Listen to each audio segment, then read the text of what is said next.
LCI sur la route des vacances, sur l'autoroute du soleil. Ce soir, nous vous emmenons dans les coulisses, dans le quotidien de l'A6 et l'A7 que vous étiez encore très nombreux à emprunter aujourd'hui. Notre grand reportage, c'est dans 3/4 d'heure, 4 saisons auprès de ceux qui font vivre cette autoroute, rentrée aujourd'hui dans le patrimoine français. Gendarmes, patrouilleurs ou encore patrons de stations-service. Extrait à suivre et entrer en matière avec nos invités jusqu'à ce grand reportage. Christophe Boutin, bonsoir. Bonsoir. Vous êtes délégué général de l'Association des sociétés françaises d'autoroutes qui a publié une étude aujourd'hui sur les causes d'accidents sur les autoroutes. Benjamin Cuc, bonsoir. Bonsoir. Vous êtes journaliste automobile, spécialiste en sécurité routière. Avant de sillonner ensemble les coulisses de l'autoroute du Soleil, ses plaisirs, ses dangers aussi. Partons au cœur de cette A6 et A7 avec notre envoyé spécial, Yanis Matisse. L'autoroute A7 a enfin retrouvé son calme après une journée très dense. Le pic de circulation a été atteint vers midi. Il fallait compter environ 3h25 au lieu de 1h35 habituellement pour effectuer le trajet Lyon-Orange, un temps de parcours plus que doublé sur 200 km. Alors la météo n'a pas non plus été très favorable. Ici dans la Drôme, un gros orage s'est abattu à la mi-journée. Les stations-service, les aires de repos ont été prises d'assaut. Ici à Saint-Rambert-d'Albon où nous sommes, 5000 véhicules sont venus se masser toute la journée. En ce qui concerne la journée de demain, dimanche, Bison Futé prévoit du orange dans le sens des départs dans la vallée du Rhône et ce sera vert dans le sens des retours. Ce fameux chassé-croisé, ces chassés-croisés, ce sont des journées de tous les dangers? Ah oui, c'est les journées de tous les dangers, mais bizarrement, pas sur l'autoroute. L'autoroute, c'est quand même l'endroit le plus sûr pour rouler. Par an, vous avez, l'année dernière, ce qui est dramatique, 166 morts. Mais ramené au nombre de morts qu'il y a sur la route en France, c'est-à-dire 3600, c'est même pas 5%, c'est 4% du nombre de morts. C'est l'endroit où c'est le plus sûr de rouler, et en particulier sur l'autoroute payante. Je ne vais pas me faire l'avocat de l'autoroute payante, mais l'autoroute payante est en bien meilleur état que l'autoroute gratuite. Oui, c'est l'état de la chaussée qui est... C'est l'état de la chaussée, oui, entre autres, et puis et aussi sur le fait que l'autoroute payante, on fait des plus longs parcours, on est mieux préparé, on se prépare mieux que sur les parcours en Ile-de-France en particulier, où ce qu'on appelle l'autoroute non concédée, est dans un état lamentable. Et sur ces journées un peu particulières où il y a des dizaines, des centaines de milliers de personnes sur les routes, est-ce qu'on se prépare particulièrement du côté des sociétés d'autoroutes? Oui, tout à fait. Nous mobilisons des personnels supplémentaires parfois pour accueillir les usagers, pour assurer leur sécurité tout d'abord, des patrouilleurs qui surveillent le tracé, des gens dans les postes de contrôle qui surveillent que le trafic s'écoule bien, qui sont prêts à envoyer des gens en intervention immédiatement si nécessaire. Et puis aussi, parce que c'est très important, du personnel supplémentaire dans les aires de repos, chez nos partenaires restaurateurs et dans les stations-service, pour permettre d'organiser des pauses. Toutes les 2 heures, c'est l'idéal, pour que chacun puisse voyager dans un état de repos convenable. Et typiquement, ces personnels supplémentaires sur les aires de repos, elles font quoi pour améliorer le service en ces journées? Alors, il y a beaucoup d'animations, on accueille les enfants, les parents, on peut leur proposer des parcours de jeux, des parcours ludiques, des coins siestes, des tests ou des ventes de produits locaux, des parcours gastronomiques parfois. Enfin, il y a tout un tas d'animations, il y en a un peu pour tous les goûts, il y a même des choses pour les animaux de compagnie, figurez-vous, pour que chacun ait envie de s'arrêter. Pour nous, c'est une priorité. Oui, on sait qu'il y a des stations qui proposent des moments de détente, du sport aussi. Est-ce que ça peut jouer, ça, sur la sécurité routière, sur les comportements quand on reprend la route? Évidemment, dans la mesure où si vous conduisez pendant 4-5 heures, vous êtes fatigué, le mieux c'est de s'arrêter effectivement toutes les 2 heures, 2 heures et demie maximum, et de se détendre, de marcher, de retirer ses chaussures si c'est facile de le faire avec des mocassins ou des baskets. On retire, on laisse respirer ses pieds, on prend un café ou on prend un verre d'eau, bien s'hydrater. Et là, on est au mieux pour reprendre la route après une pause de 10 minutes, un quart d'heure. Il ne faut pas faire une pause de 2h30 non plus, mais une pause de 10 minutes, un quart d'heure, c'est très bien. Et on adapte justement son comportement, ses pauses. Quand on a des journées comme ça, on est dans les bouchons, plus de nervosité peut-être, plus de stress? On est surtout dans les bouchons, dans les zones de congestion, parce que sinon ça roule globalement bien, hein. Mais il ne faut pas justement chercher à aller plus vite que les autres. L'idéal quand on est sur autoroute, en toute saison, hein, que ce soit comme ce week-end ou durant l'année, c'est de rouler à 120 km/h. C'est-à-dire qu'à 120 km/h, c'est comme en avion, on sait exactement la distance qu'on parcourt à la minute. On fait 2 km à la minute. Et puis on se laisse dépasser, mais par des gens un peu plus énervés que soi, c'est pas très grave. On se met sur la file de gauche, au pire sur la file de milieu quand on doit dépasser un camion. Mais toujours être serein, ne jamais s'énerver, parce que ça ne sert à rien. Et entre 120 et 130 km/h, déjà, on consomme 5% de moins. Et en plus, on est beaucoup plus zen au niveau de la conduite et on n'arrive pas beaucoup plus tard. Avec des conditions un peu particulières là aussi cette semaine. Il y a eu cette canicule, ces températures à 35-37 degrés parfois. Est-ce que là aussi, les autoroutes s'adaptent ? Alors oui, nous préparons des stocks d'eau, tout simplement, pour pouvoir les distribuer aux usagers qui s'arrêtent. Également pour ceux qui sont tombés en panne. Heureusement, la plupart des véhicules aujourd'hui sont équipés de climatiseurs à peu près efficaces, donc les gens souffrent moins de la canicule dans les voitures.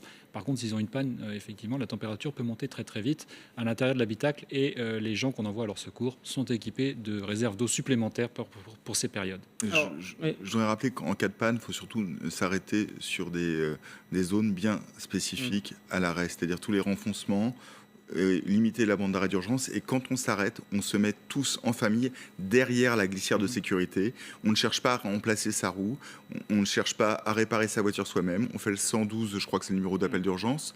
Ou si on n'est pas à côté d'une borne, on ne va pas voir la borne à 300 mètres en se disant tiens, je vais remonter jusqu'à la borne.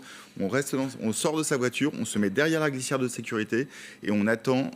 Les secours, les gens qui bossent sur l'autoroute bossent remarquablement bien, au péril de leur vie. On va le voir justement dans un extrait de notre reportage dans quelques minutes auprès des patrouilleurs. Vous vouliez réagir ? Non, simplement, oui, les bornes sont très utiles parce qu'elles permettent de localiser précisément les usagers en panne. Par contre, si vous voulez éviter d'aller jusqu'à la borne, les sociétés d'autoroutes ont développé des applications que vous trouverez sur leur site internet qui permettent, par le téléphone, par le GPS du téléphone, d'être précisément localisés et qu'on puisse envoyer les secours exactement au bon endroit. C'est vital. Un premier extrait de notre grand reportage du soir. Vous allez voir au cœur de tous ces métiers qui font l'autoroute du Soleil, à commencer évidemment par les gendarmes qui sillonnent très nombreux ces jours-ci les routes. On regarde un extrait, on en reparle juste après. 164 km/h. C'est vous. Aïe, aïe. C'est un peu vite. C'est un peu. Au lieu de 130. Voilà. Très honnêtement, vous pouvez le dire, je l'ai dit tout à l'heure, le problème avec ces voitures, c'est qu'on ne se rend pas compte qu'on appuie ça. C'est vrai. C'est vrai. C'est vrai, je sais. Vous me présentez votre permis, la carte grise, s'il vous plaît. Vous avez tous vos points, madame ? Cette conductrice repartira avec 2 points en moins et 90 € d'amende. Oui. Vitesse d'au moins 20 km/h et inférieure à 30 par conducteur de véhicule à moteur. Voilà. D'accord. Voilà. Ah oui, ça n'est pas à pédale. Hein. Voilà. Oui, non mais... Avec mon doigt, c'est... Oui, ou votre ongle, comme vous voulez. C'est pas... Voilà. Ça ressemble à rien, mais c'est pas grave. Hein. Voilà. Voilà. Bah, vous non plus, d'ailleurs. Voilà. Non, enfin... Par contre, là, ça ressemble à quelque chose, c'est transféré déjà. D'accord. Là, ça ressemble à quelque chose, c'est parti, là. Mais sur la route des vacances, les chauffards ne sont pas tous des novices. Certains sont même devenus des experts. 163. Allez, Elle est là, dans le visu. là t'as nos hollandais. Elle est à toi, Jean-Luc.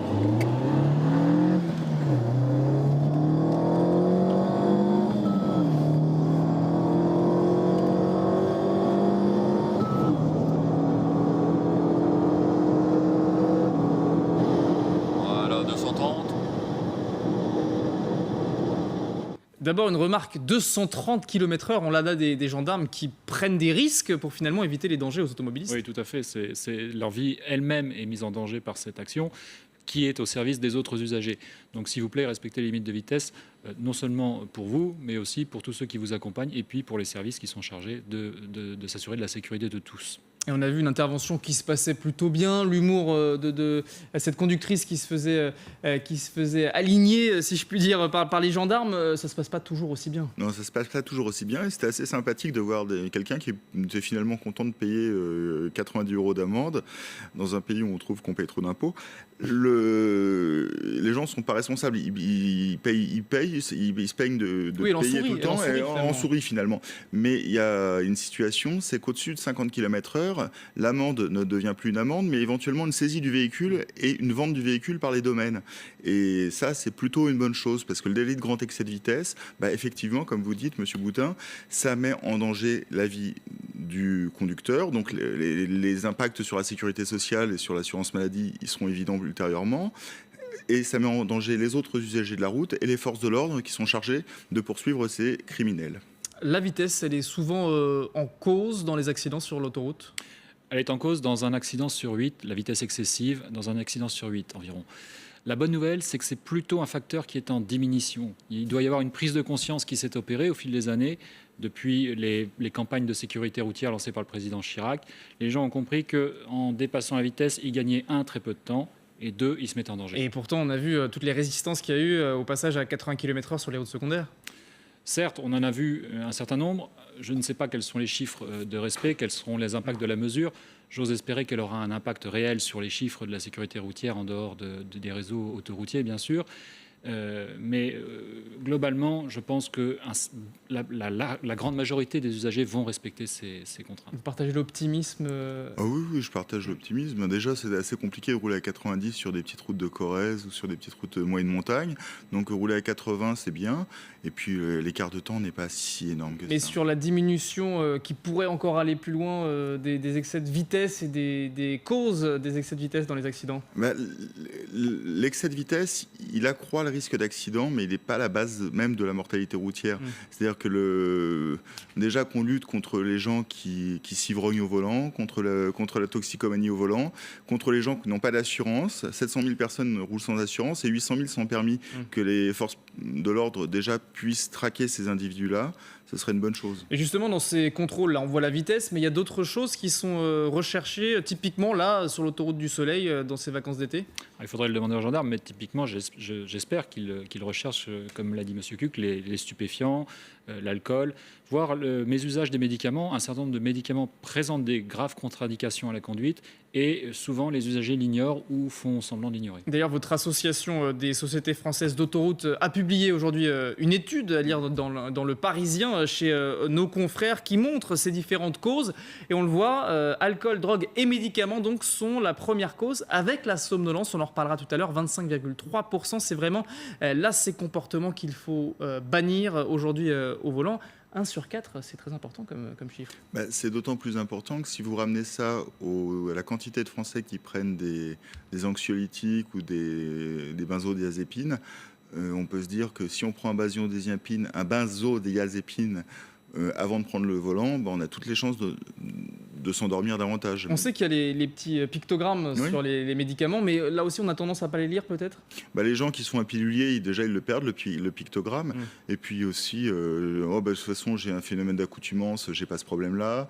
Je m'y connais, et puis c'est pas espèce de responsabilité d'auto-réalisatrice dans l'automobile. C'est-à-dire que le mauvais conducteur, c'est toujours l'autre, c'est jamais soi. C'est toujours l'autre.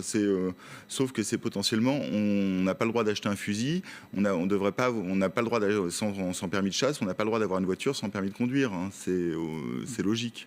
Sur l'état d'esprit justement de ces voyageurs, on sent une certaine insouciance que vous soulignez chez certains. Là, quand on part sur la route des vacances, on a tendance aussi à être moins vigilant peut-être. C'est là qu'il faut faire la prévention. On peut l'être notamment si on n'a pas eu le sommeil nécessaire qui aurait été utile pour préparer son voyage. Parce qu'on a voulu préparer ses bagages un peu plus tard le soir, parce qu'on a voulu peut-être aussi se lever plus tôt en espérant échapper aux heures les plus chaudes et puis en espérant échapper aussi au pic du trafic. Ce ne sont pas forcément des calculs très très bons puisque ce faisant, vous rompez votre cycle habituel de sommeil et si vous conduisez à une heure où habituellement vous êtes en train de dormir, vous avez une grande chance de vous endormir malgré vous. Et on ne peut pas lutter contre le sommeil. Ça, c'est très important. Les gens qui pensent qu'ils auront la capacité de s'auto-réveiller, quelque part, c'est pas possible. La seule chose à faire, c'est s'arrêter. Oui, c'est marquant ce chiffre de la somnolence qui est parmi la première cause de ces accidents. Oui, c'est surtout que ça peut toucher n'importe qui. Je pense à un de mes meilleurs amis, un jour, on était en voiture, je l'avais déposé, il est reparti peu de temps sur une autoroute en Allemagne. Il avait mal dormi, on s'était couché tard, voilà. Et il est reparti, et puis il m'appelle, il me dit « Je viens de plier la voiture ». La voiture bonne à partir à la casse. Et alors que c'est un colosse, il fait 1m90 et il est tout en muscle, mais ça touche tout le monde. Tout le monde est concerné. Tout le monde est concerné. Pas se sentir trop fort au volant. On continue à repartir sur l'autoroute du Soleil dans quelques instants. On verra encore certains dangers, certaines précautions à prendre, mais aussi des bons souvenirs, ce petit parfum de vacances sur l'autoroute. Restez avec nous.